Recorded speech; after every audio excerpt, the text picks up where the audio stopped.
अस्सलामुअलैकुम, welcome to Farooqui vlogs.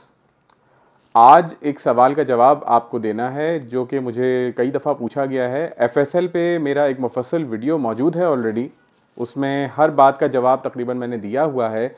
लेकिन एक बात उसमें मैं माजरत हमेशा करता हूँ कि वो वीडियोस ज़रा पुराने हैं, तो मेरे पास उस वक्त इतनी फैसिलिटीज़ नहीं थी माइक्रोफोन वगैरह की, और मुझे इतना ज़्यादा इसके बारे में मालूमात भी नहीं थी। तो कुछ आवाज़ जो है उसके अंदर दबी हुई है और वो फ़िल्टर आउट नहीं हो पा रही, बहुत अच्छी फ़िल्टर नहीं है वो आवाज़। इस वजह से कुछ लोग अभी तक ये कहते रहते हैं कि जो है आपकी आवाज़ सही नहीं आ रही है फलां। तो मसला ये है कि भाई आप उसके ऊपर चैनल के और वीडियोस भी देखें, उसमें मिल जाएंगे आपके वीडियो को बाकायदा शुरू करने से पहले आपसे रेगुलर रिक्वेस्ट करूंगा, जो मैं हमेशा करता हूं।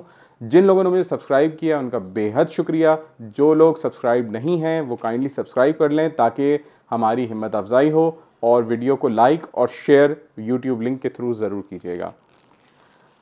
आज का जो सवाल है बहुत शॉर्ट टॉपिक है लेकिन बहुत अहम है। वो ये है कि किसी के वेपन में अगर कोई ख़राबी आ जाए और वो वेपन रिपेयर हो या वेपन चेंज हो, तो क्या एफएसएल कराना ज़रूरी होगा, और एफएसएल कौन करवाएगा?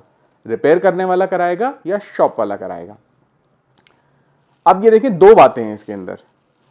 वेपन में खराबी आई और वेपन में रिपेयर हुए तो एफएसएल बनता है कि नहीं बनता?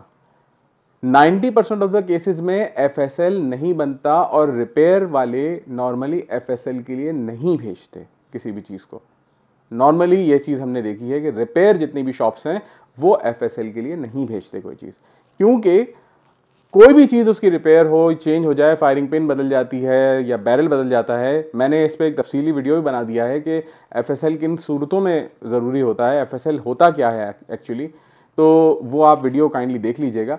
लेकिन आप रिपेयर के टाइम पे अगर कोई ऐसी मेजर रिपेयर नहीं हुई है तो एफएसएल की किसी किस्म की ज़रूरत नहीं है।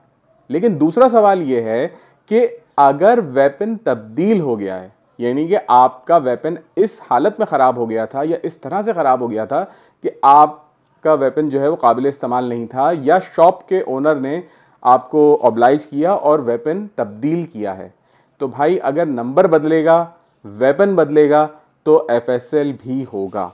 और ये नॉर्मली जो डिस्ट्रीब्यूटर्स होते हैं, डीलर्स होते हैं, जो कि जिनसे आप शॉप पे ख़रीदते हैं, वो लोग एफएसएल दोबारा करवाएंगे, क्योंकि ऐसे वेपन की अगर एंट्री हो गई होगी होम डिपार्टमेंट में, कंप्यूटराइज एंट्री, तो वो भी उतार कर दोबारा नई एंट्री होगी उसके अंदर। तो जाहिर है जब वेपन बदल गया और नंबर बदल गया, तमाम चीज़ें ही बदल गई, तो फिर उस सूरत के अंदर एफएसएल लाजमी है और वो शॉप वाले की जिम्मेदारी है कि वो एफएसएल दोबारा कराए।